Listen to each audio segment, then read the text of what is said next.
তো hello friends, চলে এসেছি আমি রান্নাঘরে আরও একটা নতুন রেসিপি তোমাদের সঙ্গে শেয়ার করার জন্য। তো কী রেসিপি বানাতে চলেছি দেখে নাও তোমরা। কালকে যে চিংড়ি মাছগুলো কিনে এনেছিলাম আমি তো তোমাদেরকে বললাম, এবার সেটাকে রান্না করার পালা। চিংড়ি মাছের সাইজগুলো তো তোমরা দেখেই নিয়েছো, তো দেখে নাও ঠিক এরকম বড় বড় চিংড়িগুলো কাটার পরে হয়েছে, কাটার আগে আর একটু বড় বড় ছিল।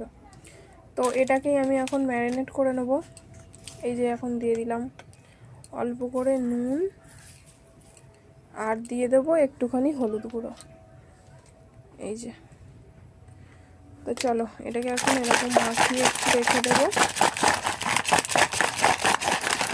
এটাকে মাখিয়ে রেখে দেবো। আর এর মধ্যে নিয়েছি আমি টমেটো কুচি, পেঁয়াজ কুচি, রসুন কুচি, আর এইটুকুনি সামান্য একটু আদা দেব, এইটুকুনি আদা। এটাকে পেস্ট করে নেব। চলো, সরষের তেলটা গরম হতে এই চিংড়ি মাছগুলোকে সুন্দর করে ভেজে নেব। দিয়ে দিচ্ছি পুরোটাই, হালকা করে ভাজবো, বেশি লাল লাল করবো না, কারণ চিংড়ি মাছ বেশি ভাজলে শক্ত হয়ে যায়, সবাই জানো। তাই একটুখানি জাস্ট 2 মিনিটের মতো একবার দুবার নাড়িয়েই তুলে নেব। আর হ্যাঁ, ওই যে পেস্টটা বানিয়েছিলাম ওর মধ্যে আমি কাঁচা লঙ্কাও কয়েকটা দিয়ে দিয়েছিলাম, 6টা 7টার মতো। এবার যারা যারা ঝাল খায় না তারা স্কিপ করতে পারো, আর যারা প্রচণ্ড পরিমাণে ঝাল খাও তারা আরও কয়েকটা দিতে পারো, আরও কটা দিয়ে ঝাল করে একটু বেশি করে দিতে পারো। সব চিংড়ি মাছগুলো এবার তুলে নিচ্ছি, আর বেশি ভাজার প্রয়োজন নেই।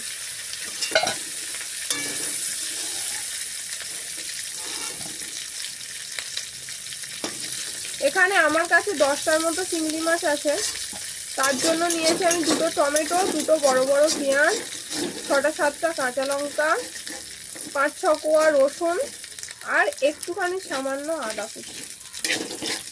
এটাই নিয়েছি। এতে বেশি কিছু মশলা আর যাবে না, জাস্ট বেসিক কয়েকটা মশলাই দেব।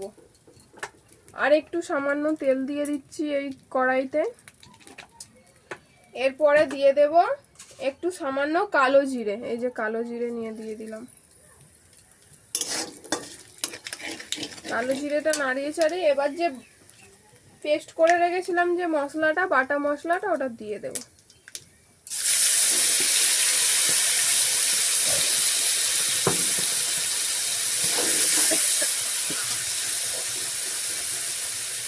এবার এটাকে খুব সুন্দর করে ভালো করে কষাতে হবে যতক্ষণ না তেল ছাড়ছে। তোমরা কে কি খেতে ভালোবাসো অবশ্যই আমাকে কমেন্টে জানাবে, কে কোন রেসিপি করে খাও।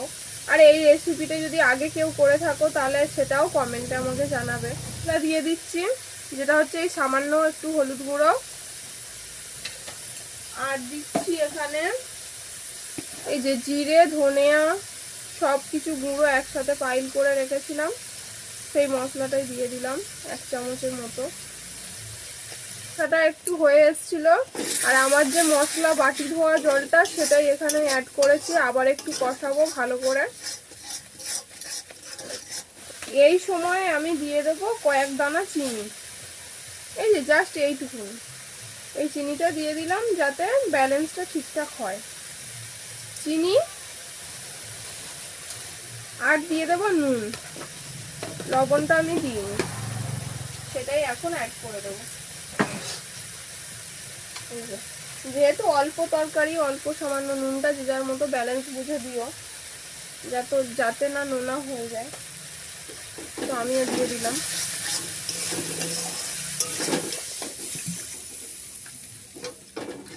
এবার একটু ঢাকনা দিয়ে দেবো, যখন ঝোলটা ফুটে উঠবে তখন অ্যাড করব আমি চিংড়ি মাছটা।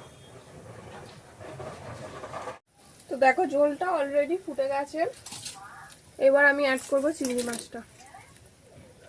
চিংড়ি মাছটা দেওয়ার পরে আর একটু সুন্দর করে ফুটবে,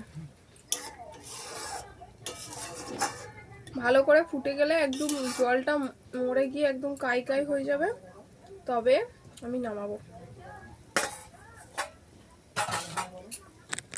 চলো এটা এখন ফুটুক।